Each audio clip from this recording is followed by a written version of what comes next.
Hello, people of YouTube. It's Deephack here, and welcome to dotChuckles and my podcast. Hello, yes, well, it's dotChuckles here. You've probably heard me making a complete idiot of myself as a stooge for Deephack on his channel. Deephack's kind of my hetero flying mate. We've been flying together for a very long time. So indeed, this is the first of our podcasts that we're going to try and do once every couple of months, where we're going to talk about things that interest us, which is basically flight sims. But some other things might come into that. And when we're talking about flight sims, it's mostly going to be DCS because that's what interests us. Mm-hmm. But basically, I've been flight simming since the 80s. I think my first flight sim was Strike Force Harrier on the Commodore 64. Go check that out. It's cutting edge. The graphics are amazing. Yeah, Deephack, for those of you who hasn't watched the videos on your channel, and I would suggest go and do that, subscribe. His channel's very good. Deephack, tell us a bit about yourself as well. Sure. Well, I'm a big fan of DCS World. That's what I'm mainly playing these days, although I do indulge in a bit of X-Plane from time to time, as people who've watched my channel will know. I've also been simming for quite a while. I'm thinking back now, my first flight sim was F-19 Stealth Fighter on the Atari STE. So that's going back. Okay, for those of us who don't have slow dropout internet, what was that? It was F-19, sorry.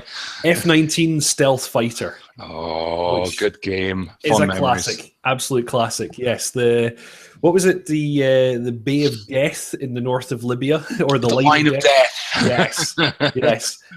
Which I think in the real world wasn't particularly effective, but anyway. So yeah, really enjoyed F-19 Stealth Fighter, and kind of going forwards from that, played pretty much every single World War II flight sim going, and then all the way through. Well, Eagle Dynamics, absolutely fantastic original flanker, yep. Flanker 2, Flanker 2.5, all the way through Flaming Cliffs, well, Lomac, then Flaming Cliffs, and now DCS World. Yeah. I mean, I think we've had a very similar flight simming career. As I say, I go back to the Commodore 64, but I have fond memories on the Amiga of F-19. And I think like pretty much every major flight sim you can think of from those days I've had and owned. There's some good notable highlights.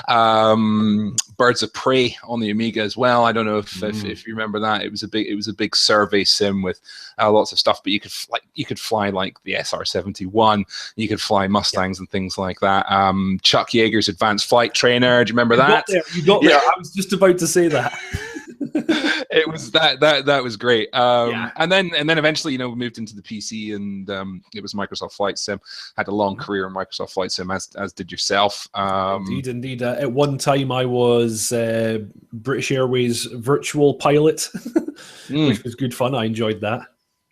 And as well, right now you're in training for your private pilot's license, so you're doing quite a bit of real world flying. How could I forget? Yes. I'm currently working my way through my PPL. I've got, maybe if I'm a very good boy, 10 hours to go of flight time. So yeah, sometime very soon now I'll be buzzing around in the real world on my own. Absolutely fantastic. All right, cracking. So as I said, for those of you who might be interested in this, as I say, we're planning on doing this every couple of months. Bi-monthly, you said? Bi-monthly, yeah. It's going to mostly be DCS stuff, but there's things that interest us. I mean, when we're not flight simming, I know we do sort of quite a bit of other things, War Thunder as well, trundling about in tanks just for fun. I'm certainly a big fan of certain strategy games. Recently, I've been really getting into Command Modern Air Naval Operations, which is kind of like a spiritual successor to Harpoon. Yes. Yeah, it's really good. It's really good. I've been playing a little bit of this myself. It's one of those ones where you have to kind of dip your toes in a few times before you really feel comfortable actually playing it all out. But it's a good game. Yeah, it's very good. And the recent updates as well have made it even better. There's been lots of really sensible stuff that's come into it. There's a patch that's coming very soon that's going to add even more stuff, and a lot of performance improvements as well. So if you're into that kind of thing, if you remember playing Harpoon, go check out Seamano. It's available on Steam and from their own site. Yeah, go and have a look. So anyway, the news. Business. Yeah, the news. What's been happening in the world of DCS? In the world of DCS world? Too many worlds. No, yo dog, I heard you like worlds, so I put it in your DCS so you can DCS. Yeah, something like that. That's it. That's it. Well, do you know what? I mean, I'm on the forums nearly every day, so things kind of jump out at me. But what's kind of come across your bow, Mrs. That has piqued your interest? Well, obviously the Gazelle, the ongoing wait. It's very, very close now. 2 weeks. I was hoping for today. I felt it in my water this week, and my water was wrong. I just passed water. Well, yeah, no, I think it must be very close at this stage. The startup video I watched with great interest. It's very, very nice. It looks like it's nicely modeled. Audio wise, it's sounding really good. I'm just can't wait to get my hands on it. And Polychop, I think obviously not having gotten a shot of it as yet, it's very, very difficult to determine. But just from the quality of the videos, it looks like they've hit a good first ball there. Yeah. I mean, it's difficult to sort of pass judgment on something that's not in public hands yet. But certainly from what I've seen from their forums and the way that Polychop has communicated with the community. God, that's difficult to say after you've had a couple of beers. They seem to be going about this the right way. Definitely. So. I'm quietly hopeful for what's going to come out of that. The Gazelles had a special place in my heart when I was a wee ATC cadet. When I was much younger, I got the opportunity to fly very low level in one in the Highlands in the front seat, and it's an experience I'd certainly. I'll never forget. So, and it's a hell of a view from that front seat. It's wonderful, yeah, no, it's fantastic. So I'm really looking forward to flying it. Interesting things like talking about Polychop. There seems to be like a little bit of subtle hinting that there's other stuff in the works. And one of the things that, like, seriously, do you even dare to say it? I might pitch a trouser tent, even just muttering it. But DCS Tornado. Oh yeah. Well, as I say, it's all very cryptic, and I think what he was talking about, of course, is the IDS version, not the GR1, which is fine because they're effectively the same aircraft. I think there's some difference in ordnance and a couple of different systems in the cockpit, but basically the same thing. I would take with that airframe. I'd take what I can get. Yeah, absolutely. The only thing I wouldn't take is an F3 or the ADV version. Yeah, no. That's just my opinion. Don't lynch me. But I mean, I've got fond memories of DI's Tornado, and I understand I think it was the project lead of DI Tornado sadly passed away this week. And so it's just popped into my head. I need to go and check that on the forum. They've only just re-released a game on Steam, so that's what now? Are they not in the process of re-releasing the game on Steam? Well, actually, sorry. I tell a lie. They've not. I was talking as if it's been done. It's not happened yet, but there's discussions about trying to do this. Very good. Anyway, I have some fond memories of that. It was definitely a defining flight sim. Oh yeah. And the thing is, the atmosphere of it was so good. Even the graphics, of course. For the era. They were good, but they were graphics of their era.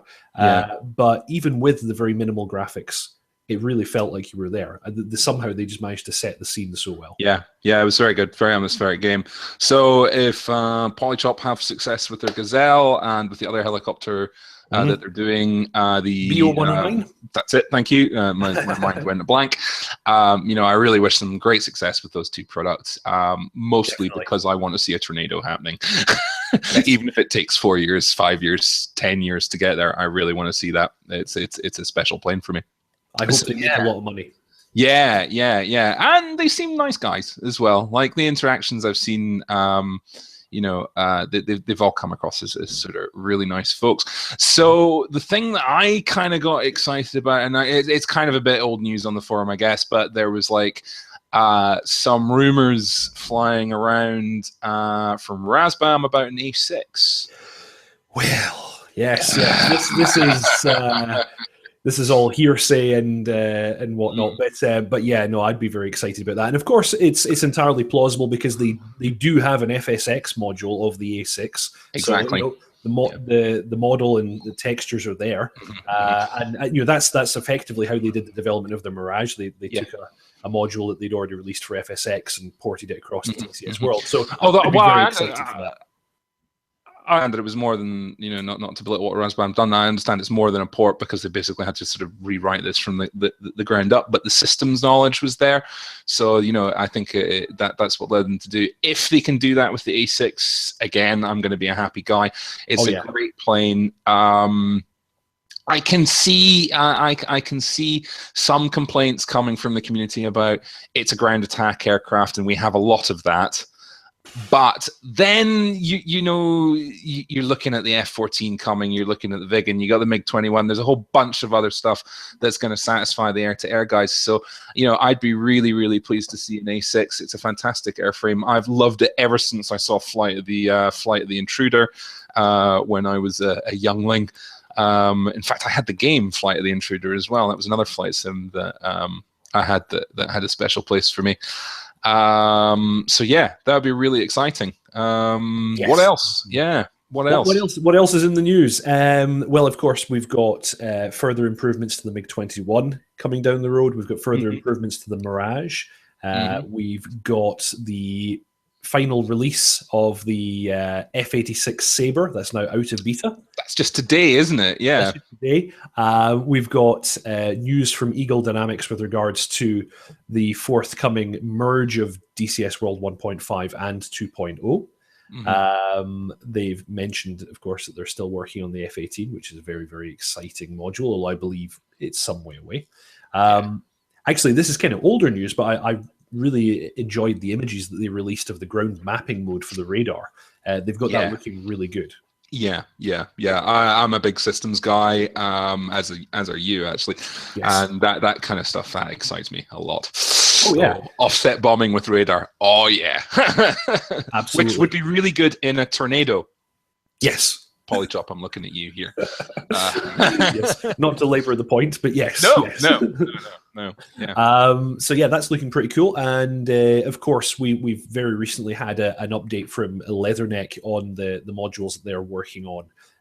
With primarily the F-14, of course, which is looking great. They've released some very, very alpha images of the cockpit. It's all obviously placeholder imagery, but it shows off the HUD working. And I like the thing that they've mentioned about the HUD. They've talked about the refresh rate of these older HUDs. I was gonna bring this up, that it's going to be a little bit slow, and it's like we're talking 70s technology here. So Yes. See, this is something I enjoyed in Falcon 4 BMS, where they actually simulated the refresh rate of the F-16 HUD, and I think I might be misremembering this, hopefully not. They actually they simulate earlier blocks of the F-16 in Falcon 4 BMS, and if you choose earlier blocks, then the refresh rate gets even worse, and you get that proper jumpy horizon line in your HUD. I think that's just super cool, because when you look at old gun cam footage, that's exactly what you're seeing. It's totally authentic. Yeah. I mean, I'm super psyched for the F-14, and I think with the F-5 Tiger Shark that is supposedly coming, you've got everything you need to recreate Top Gun there. I'm sure we're going to see some MiG-28 camos for the F-5, and actually, the F-15's. F-14's, that's exciting things. I've been kind of psyching myself up for it, even though it's a long way off. I got a fantastic book, which I have been reading, called Tomcat Bye Bye Baby. And it's by a guy called Dave Parsons. But it's a beautiful book. I urge people go out, check this on Amazon, go and have a look. And it's collections of recollections of pilots and ground crew who worked with the F-14 over the years. But the thing about this book is the photography is beautiful. It is a love letter to the F14. Full color photography, absolutely fantastic. It's the kind of book you can just flick through and spend 20 minutes looking at an individual image on. It's just, you know, if you're an F14 fan, go get this book. So that's got me super psyched for the F14. Kind of like, you know, the F14, it brings me round. And Top Gun, because obviously, you know, the Aggressor Squadron, they flew F4s. So what we see on the forums is Hoggetdev doing an F4E. What do we think of this?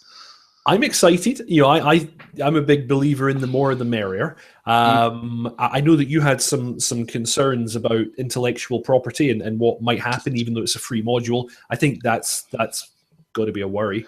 Yeah. But yeah, I'd be quite excited to fly. I wonder what level of authenticity they're aiming at. I don't know a huge amount about the module as yet. The screens they've released, the model certainly looks nice. Yeah, it does look really good. Their modeler seems to be really on point. As far as I understand from sort of scanning through that thread, they're looking at SFM, so quite a basic flights model, but they're looking for clickable cockpit. So that's AFM. I can't remember. Do you know? I'm still so confused about how Eagle Dynamics refer to these things, but they're basically looking at a simplified flight model with a clickable cockpit. Yes, they did mention one of their recent posts that they've got that working. They've got the clickable cockpit doing its thing, although they haven't shown any images of it yet. But I'd be excited to see that. Yeah, like you said, I'm real lot of this news being excited. I feel everything's exciting. Everything's exciting. You know, it's a great, exciting time for DCS. There's lots of stuff coming. So again, I'm going to say I'm really excited about the A4. You know, it's something I'd certainly download. I was going to say I'll purchase, but it's going to be a free module. How long that will remain, I don't know, because the Gazelle started out as a free module that was going to be freeware. True story. You know, that became payware for really good reasons. I'm not knocking Polytop for going down the paid route. You know, it's a very good reason that they did it. So, but yeah, my concern with the A4 is that, you know, there's this thing about I'm sure the A4 got looked at before, and one of the things that and it was the same with the F4 as well, with the Phantom, was that there was a real difficulty getting licensing. I heard this as well. So I heard that I don't know who the intellectual property owner is in the present day, right? But I heard that they were not particularly interested in people making flight sim modules of their aircraft. Now, the argument that they've presented on the forum, that Hoggetdev has presented, is that it's a free module and it's an interpretation to get around this. I'm not entirely sure that's how intellectual property works. I think there needs to be some careful consultation with a lawyer, which they say they've already done. So I'm going to take them at their word that they've got for somewhere that said, yeah, you're going to be able to do this. I mean, let's make the point that you know, we're not giving legal advice. No. dotChuckles has any idea, but yeah, I hope they're right. Yeah. But if their way of working around this is that it's an interpretation of an A4 Skyhawk, that's great. That's cool. I don't know if I want to fly an interpretation of a Skyhawk. I want to fly a Skyhawk. Well, that's it, of course. Yeah, the worry is that in some way devalues the module itself. But that said, even the A10, the real daddy of DCS modules, that in itself in some areas is a bit of an interpretation. So, you know, I guess it's all in perspective, isn't it? It simulates a software block which doesn't exist anymore, I guess. Yeah, and even then it took some liberties. So, you know, because they had to. So I guess, like everything, is perspective. What I think is great about this is that it's a community project, and you know, if it's going to drive people into developing for DCS, as a result, we see more stuff that comes out for DCS. That's fantastic. I think that's great, because I think the way that DCS is going to have continue to have a really good future is through great third-party products. Yes. So I think basically the moment the Eagle Dynamics involved third parties and opened up their stall to them, that was just such a fantastic decision. Also, I have to say, at the moment they actually got the GUI updater that's just Eagle Dynamics. Listen to me. Whoever coded that, he gets promoted, because that's just such a beautiful piece of code. Yeah, it's good. It's going good places, but there needs to be that feeding in of new talent and new interest in order for that to keep doing that. And I think that's where projects like this is if it doesn't come off, or if it's not what people expect, if it does that, then it's great. But that said, do you know what? This is pure speculation at the point. It might be a massive success, and in 2 years' time, we're flying A4s up against F14s. And it'll be a happy day that happens. So absolutely. So moving on, I picked out this little tidbit of information from Eagle Dynamics update, which I think was actually last week now, or certainly earlier. The Garmin GNS 430 navigation device they're going to simulate. Now, this is such a small thing, and it's almost like hidden away in their news. But they talk about the ability to mount it to multiple aircraft, which is totally something that people do in the real world. In fact, I think I've even seen some military aircraft with Garmin. There is a photograph. There's a photograph. I think of I think it's an Su-24. A cockpit of an Su-24 somewhere over Syria with a Garmin in it. Well, I think I've seen a Polish MiG-29 with something that looked like a Garmin mounted on the glare shield. So it's totally, they do it in the real world. Yeah, it's legit. And these are very capable devices. And I think for some of the aircraft, that'd be a lot of fun. Imagine flying around in something like the Huey. I'm pretty certain that any operator in the real world with a Huey is going to pop a GPS on the panel. Yeah, do you know where I can see this having real value is in something like the L39? Yes. Because the L39, its navigation system is geared for RSBN. Now, the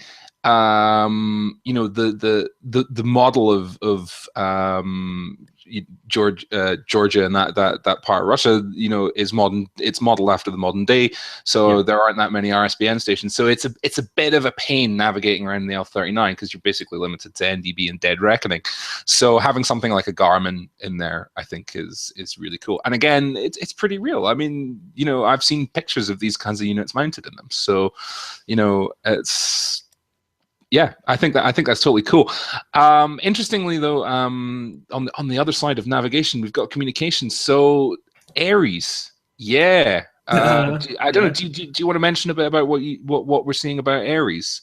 Absolutely. Well, anyone who's been looking in the mods part of the Eagle Dynamics forum will have seen that Towson of Aries Radio has been posting about his intentions to effectively take TeamSpeak out of the stack. His current radio plugin, Aries Radio, makes use of TeamSpeak 3, and it's caused all kinds of problems. TeamSpeak 3 can be quite difficult to create a radio simulation around. Simply because it's just not designed for that purpose. I think Towsim and similar developers have done amazing work just getting their projects to work at all. So anyway, his intention is to pull TeamSpeak 3 out of that stack entirely and write something from the ground up. And that sounds quite exciting. I would imagine that's going to take him a bit of time, but I think based on what he's managed to achieve with Aries so far, I think he's certainly the guy who knows how to do it. I can say that certainly with flying online, 75 to 80% of delay to getting a flight launched is down to comms, and it's down to TeamSpeak not playing ball. Or to TeamSpeak crashing, or to Aries crashing because of TeamSpeak, or Universe Radio crashing because of TeamSpeak. So anything that is taking TeamSpeak out of the equation, this is a really good thing. But I think it's going to do something else as well, because I think it's actually going to do wonders for team play and the community. Bear with me on this for a minute. There's a lot of servers where people are jumping in and it's Airquake, and nobody's really communicating. But the reason why they're finding it difficult to communicate is because there's quite a high degree of difficulty of getting that communication together, because people have got to go on a TeamSpeak and they've got to sort it out. They've got to get in the right server. They've got to negotiate the hassles of getting onto that server and then start communicating. And whilst that isn't that difficult, for some people it's quite a barrier. So what he, as far as I can understand, is looking to do is that if you are on the server and you have the mod, you're in voice comms. That's nice. That's nice, because that does really lower the barrier to entry. Because you're quite right. You know, especially if you, like us, you're wanting to use a radio mod with TeamSpeak. So we're normally flying with Universe Radio. Anybody who wants to fly with us has to install TeamSpeak, has to get on the same server, has to be set up correctly, has to install a radio plugin and figure out how to use it. You know, the barrier to entry is really high. So you're totally right that this could make things so much easier. Yeah, and never mind that. I mean, just the you know, what you need to run a TeamSpeak server stably with like, you know, more than 4 or 5 folk on it. It's quite tricky, you know, to make sure that that's running stable and providing a good experience for people. So if that, you know, I think it's a winner. I mean, I have to admit, it's a great feeling. I don't fly in BMS, but I understand BMS already has something like this. It does. They have a specially packaged up version of TeamSpeak 2, which is effectively built into the game. So yeah, again, the barrier to entry with them is pretty low. The server part is separate, but it comes as part of your Falcon 4 BMS install, and it works fairly well. I've used it in the past. Yeah, I mean, as I say, I think if you can pull this off, and I'm with you on this. I think, you know, it's not something we're going to see in 6 months' time. I think this is something that, you know, is going to take them a good while to pull off. But as a principle, you know, absolutely brilliant, absolutely brilliant. So I think there's something that we forgot to mention in the news. All right. Yeah. Okay. That's true. There is that. Yeah. I was going to just sort of mention and that we could talk about it later. But yeah, Tucano. Yeah, Tucano. That would be the first turboprop, I think. Yes, first turboprop. Yes. Yeah, and that excites me. I like turboprops. I think they're cool. It's a totally different type of aircraft. You've got real power. You've got a jet engine, but you're not getting thrust off the jet engine, and then you have to deal with prop wash. So it's a totally different experience than a normal prop or a jet. You know, it really is a kind of third type of fixed wing. It's cool. And again, their model is looking great. It is. You know, really nice. It just looks, yeah. You can really see the potential. Speaking of great looking models, I think it was today there was a video of from Leatherneck of the F-14 flaps and spoilers going out. Was this the one where it was they were demonstrating the animations? Yeah, just kind of pre-render. Yeah. Go and look at that on the forum if you've not already. Oh, it gives man complicated thoughts. That does. and they've talked about the fact that they're going to be simulating the different seals. I didn't even know the F-14 had all these systems, but apparently it has like inflatable bladders and things like that to seal where the wing joins with the fuselage and so on. They're simulating all of that and animating it. It sounds quite amazing. Yeah, and I think as well, because they're simulating quite an early block, I think there's going to be a version with the glove vanes, which they did say that. I think they said that anyway, that they're going to be the glove vanes. Yeah, cool. But yeah, Tucano, absolutely. I mean, too much good stuff coming. But of course, it'll all be here in 2 weeks. So. Valve time. Yeah, Valve time indeed. Right. Okay. Well, I think that kind of does it for things that we've spotted. I was having a kind of a wee look at the forum just before I came on, just to see what was in the new threads and from today's posts. Obviously, there's a lot of people talking about the F-86. You know, coming out of release. Obviously, that's a big deal for today. So yeah, I think that's us for stuffs that's going on. So what do you want to talk about? What's the burning issue right now for you? Burning issue? I don't know if it's the burning issue, but there certainly was something I saw on YouTube fairly recently. A video by a chappie called Crash Laobi.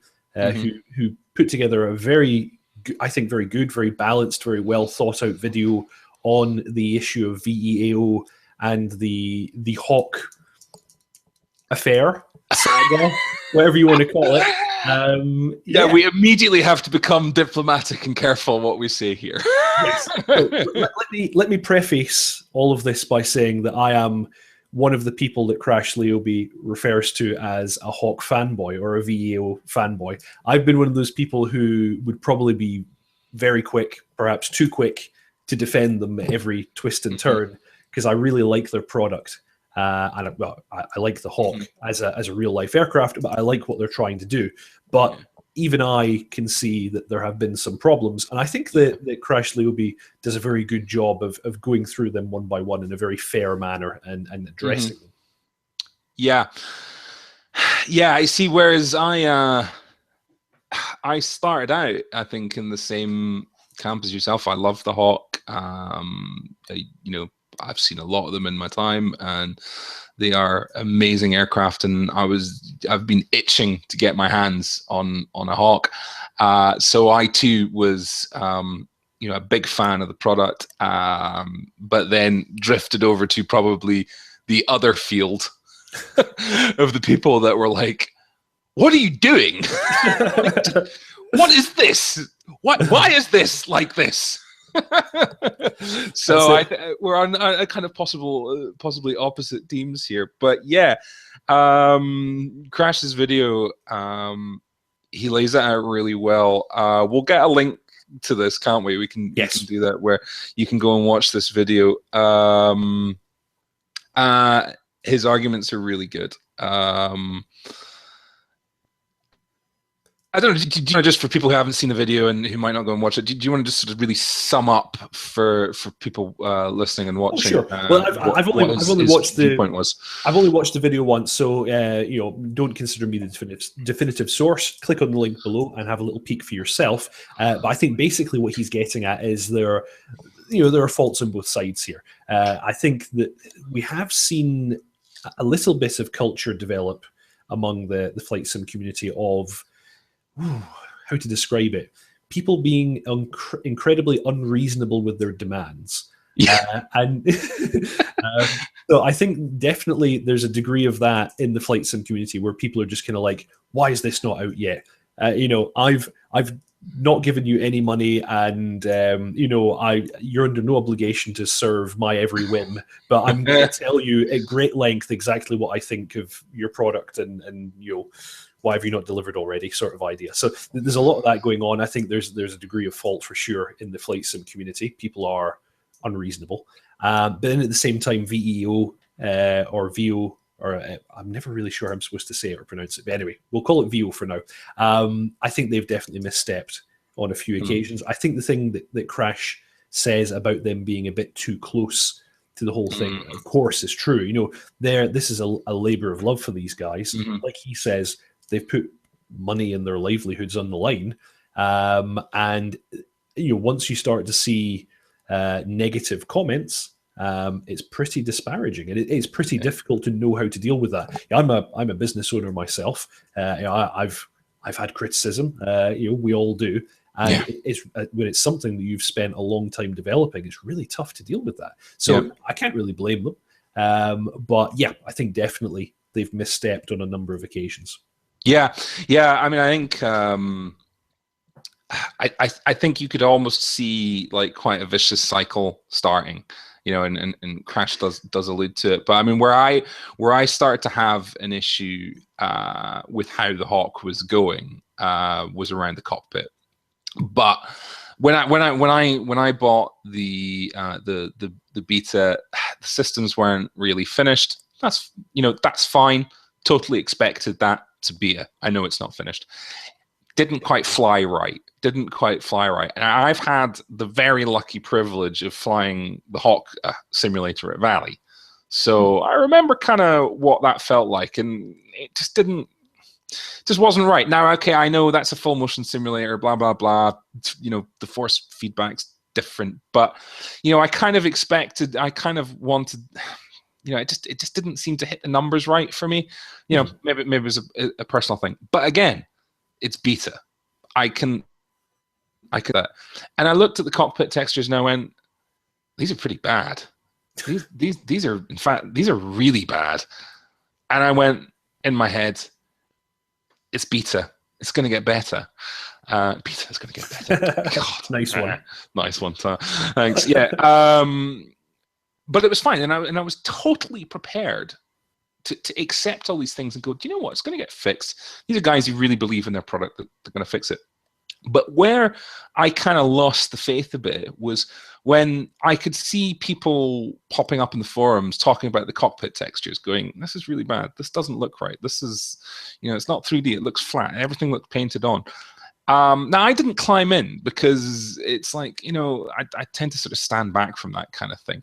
It's very. It's like, the artist is at his easel and he's halfway through the painting, and then you start critiquing his work. It's like, let me finish, man. Yeah, let me finish the damn thing. And I didn't climb in. There's very few things that will kind of get me to actually climb in on a debate like that. But I saw people popping up, and I thought, I'd expect to see I expect to see VEAO kind of go, well, it's beta. This is going to improve. We know these are work in progress, and they did to an extent. And then it kind of went from that to being, well, there's not really, no, these are good. These are good textures. This is how it's good. There seemed to be like this sort of blanket, like, no, it's fine. You don't know what you don't know what you're talking about. And there was a lot of responses that were sort of kind of coming out with the tone of, it's fine. We've got these experts who says it's fine. You don't know what you're talking about. Mm-hmm. But the criticism was getting overwhelming from the community side. And I mean, I get it. Like you said, they've put their money and their livelihood on the line. They're getting defensive about it, so they're defending their product. Mm-hmm. But the thing is that it's not really, the only defense of their product should have been, in my opinion, it's beta. It'll wait for the finished product. It will get better. But it started out like that, but then it changed into no, this is correct, and it's correct because experts. Mm-hmm. And actually, with regards to the cockpit textures, I was one of those people who never thought they were that bad. Now, I realize, the problem is that a lot of the third-party developers have set the bar really high. People like Leatherneck, you're developing the MiG-21 BIS, which just looks flabbergastingly good. Yeah. And it's really hard to compete with that. And so, clearly the Hawk was of a lower quality with regards to the cockpit textures. But I've seen the cockpit of a Hawk. It is a kind of flat grey thing. Yeah. So, the subject matter doesn't help. No, I know, but there was some like just out and out technical problems with texturing that was like, do you know what? That is just not good enough. That is not good enough for DCS in terms of how it was done. But the thing is they have since corrected it, and although I've not seen them, from what I understand, the cockpit textures that are coming out, I think today in beta, are supposed to be fantastic, and they're up at 4K, and they are AAA levels. So they have fixed it. But I think the sounds are sounding great. But it's been a long journey for them to get to that point, and it's sort of, I think it's embittered both sides. It's embittered the community, and it's embittered the developers. And there's just been this just horrible bun fight that went around it. And I do get the arguments. I do see why they became defensive. Well, it seems like they had a lot of difficult times internally as well. The whole deal with Tango, which will probably, there's been a lot said, most of which I wouldn't comment on. But no, we'll probably never really know what went on there. If you choose to go and look for that debate, you will find it. However, I think that debate should have never happened. It should have never come out in public. And they should have never risen. Should have, it should have been right. Whether they're right or wrong. Look, we're not commenting. We're not commenting. Done, because we're a business and we're professional. And it doesn't matter if your feelings are hurt. It's business. you have a professional communication, you get on with it, and you move on. But and I think it painted neither side in a good light. But again, I get it, because they're so, as you say, they're so close to the product. It's so important to them. There's so much money tied in it, personal money tied up in it. I completely understand it, but I think the community would have benefited from separation. In terms of, and not what happened, not that, right, well, that's it, we're picking up our ball, we're going home, you're getting nothing, because I think that he just made it even worse. I think it should have been, as Crash suggested, they needed somebody in charge of their communications, and kind of going, right, guys, just like you over there, and have a line of communication, but I'm going to filter this. And I'm going to bring you the problems that are raised and valid, and I'm going to feed back to the community what the response is. Absolutely, I think that's the thing, because my firm belief is that at the end of the day, VEAO are going to come good. The Hawk is going to come out. It's going to be great. I already enjoy flying the Hawk, although obviously the flight model, the SFM is very, very flawed. It's not really a good representation of what a Hawk flies like. But I'm a believer. I couldn't leave her if I tried. I believe the EFM is coming. But that said, the SFM in some regimes is accurate. It's just in others, it's not. It has these. Well, I don't know if it still does, but when I was previously flying it quite a lot, it had a lot of very, very strange things where you could do like 180 turns and all kinds of really weird maneuvers. Yeah, in some regimes it's not accurate, but in some it is. Yeah, I mean, look, I know it sounds like I've just totally knocked VEAO for a bit there, but I'm with you. I think it's come good. I think the communication that we're seeing in the forums is so much better. And I think there's a bit more maturity on both sides now. So yeah, I think it is going to come good, and I think we are going to see a really good product come out of them. I just think there are lessons to be learned here. Oh yeah, for the community and for third-party developers on how. What the community expects in terms of communication, and how the community will respond to certain kinds of communication. So I think people need to turn the spotlight the other way, to the DCS world community. This is not really how you encourage developers to make modules for your platform. So take a chill pill, people. Be a bit nicer. Like I remember there was a short-lived. It just totally disappeared, but. Do you remember there was an F-35? Yes. Supposedly in development. Yes, I do remember. Yeah, you remember how that went down? That didn't go very well.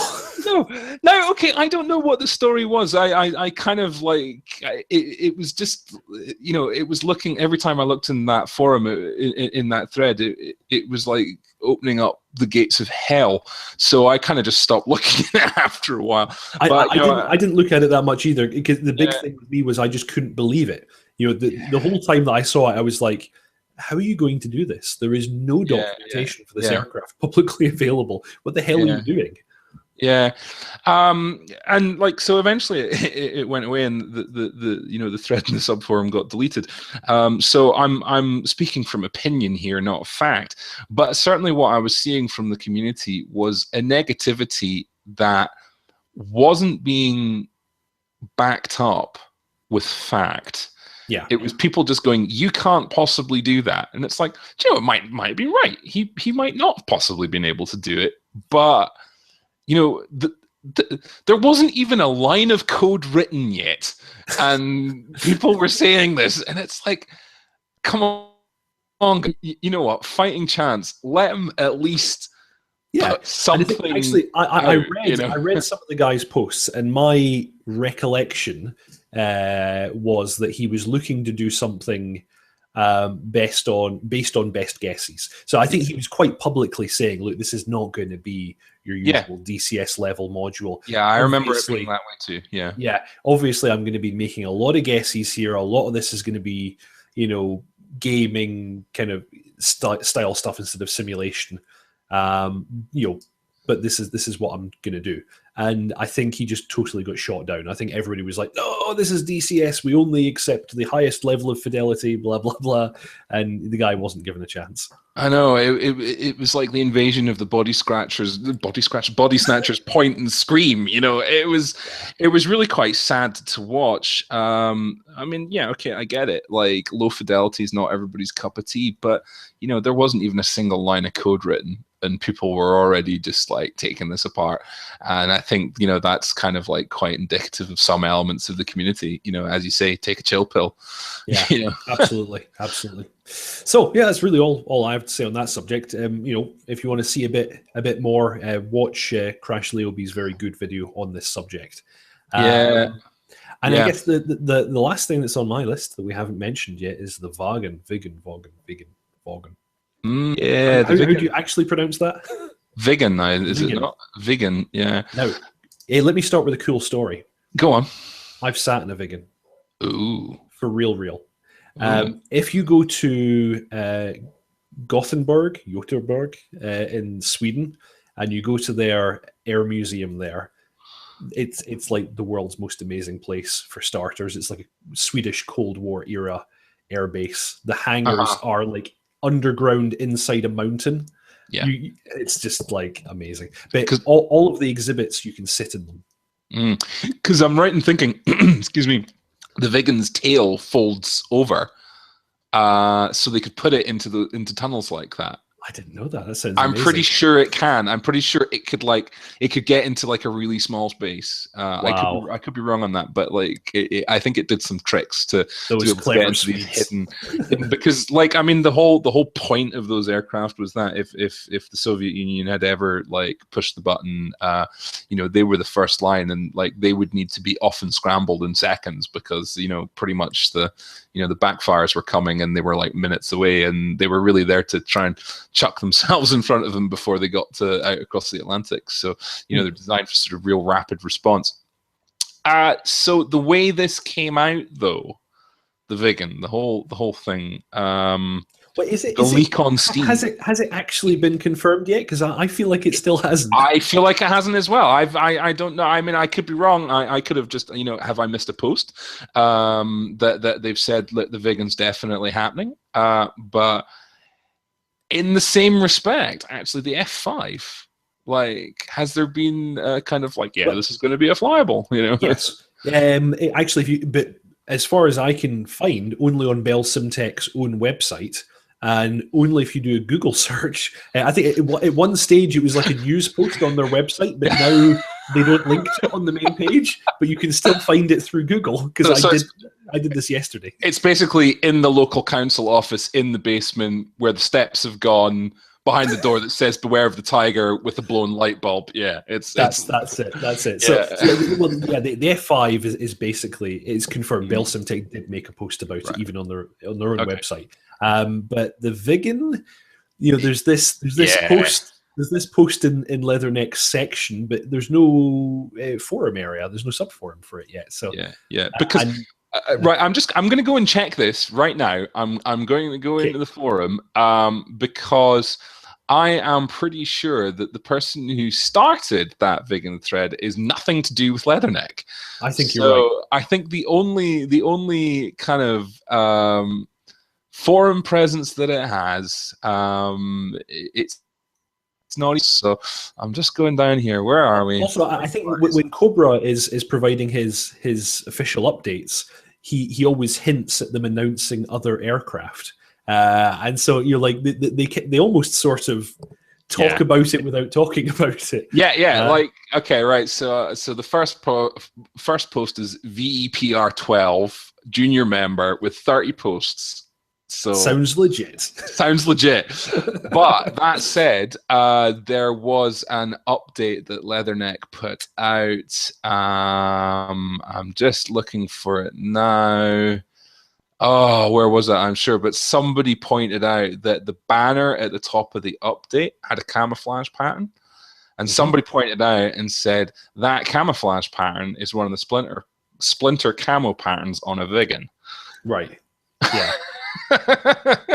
I think they're in the business of hinting without confirming just now. Yeah, yeah. I mean, don't they supposedly have some World War II stuff in the pipeline? I wanted to don't say know. there was some Pacific Theater aircraft that they were working on. Well, you've got me looking now. I didn't know that. Yeah, I could be just absolutely imagining it, but in fact, I think yeah. Oh my god! Well, actually, I just went into the Leatherneck forum, and one of the posts quite near the top is LNS leak Cobra plus Vigan shot, and if you click on it, yeah, it's a mistake. Have a great April Fool's Day, everyone. Right, okay. Actually, do you know what? There was another April Fool's joke today on the forum, and we've kind of strayed back to news really, but I think we were sort of done with the hawk discussion, which was where was it? Here we are. Yeah, there was a post from Teeter, who's from Razbam Simulations, and it said Razbam is seeking 3 members to join the team as internal beta testers for the F-15E F117. What? Yeah. So Razbam are doing the F-15E and the F117. I'm going to go out on a limb and confirm that. Okay. That's definitely happening. Well, being the case that my very first flight sim was F-19 Stealth Fighter, and of course one of the flyable aircraft in that game was the F117A. Yeah. Black Hawk. Am I right? Nighthawk. Thank you. Nighthawk. I would be totally excited for that. The F117 is a really funny aircraft. By the way, this can I just point out this was posted on April the 1st. Yeah, sorry. This is all bullshit. So don't get too excited, everyone. But I would love that. But yeah, the F117A is a really funny aircraft in that you think it's really high tech because of the airframe and the coatings. And have you ever seen the cockpit? Yeah, it's fairly low tech. it's sort of 1950s style ergonomics. It's really, I mean, it's really because that it was the design for the Nighthawk. Started out, Half Blue, the project that gave birth to that it literally started in the back end of the 50s. Mm-hmm. So the Nighthawk was flying years and years and years before we even knew about it. So, your observation on the cockpit is quite correct. The damn thing was ancient by the time we got to see it in Gulf One. But yeah, I thought that was quite a particular vicious April Fool's gag there from Razbam, because I saw the F-15E and absolutely flipped my shit, and then kind of realized, hang on, wait a minute. Because that's a capable aircraft. That does, that's like the Americans' version of the Tornado. Basically, it does everything. Yeah, and I haven't virtually flown one since Strike Eagle, James. Yeah, Strike Eagle 3. That was one of my favorite sims. Really good. Very good. Very good. Okay, well, I guess that probably does it for news. I guess we should say we don't know what we're calling this podcast yet. Yeah. That being the case, I think we should open it up to the audience. Number one, it's gonna be like podcast McPodface now. we can but hope that it'll be that good. So I guess we've got a few things to ask you guys, the audience. Have you enjoyed this? Is this something that you would actually watch and that you want? And if so, what the hell should we call it? So yeah, I think that I would throw that out to the audience. Yeah, and if you haven't enjoyed it, don't really expect it to get any better. We just like talking nonsense about flight sims and planes and things that excites us. And if you like that too, feel free to keep listening. Well, this is basically what we do without the cameras. So we just thought that maybe we'd share a little bit of this with you all. You lucky people. Yep. So I guess that's pretty much it for episode 1. Bloody hell, there we go. Like, share, comment below, and tell us what you think. And also feel free to pop in your suggestion for what this should be called. Yeah, absolutely. I don't think I've got anything more to add. It's been really good talking. Hopefully we'll do this again in another 2 months' time. Maybe sooner, maybe later. we'll see. We'll see what the demand's like. Okay, well, that's great. Yeah, that's it for me as well. Yeah. Okay. See you all later. See you later. Bye-bye.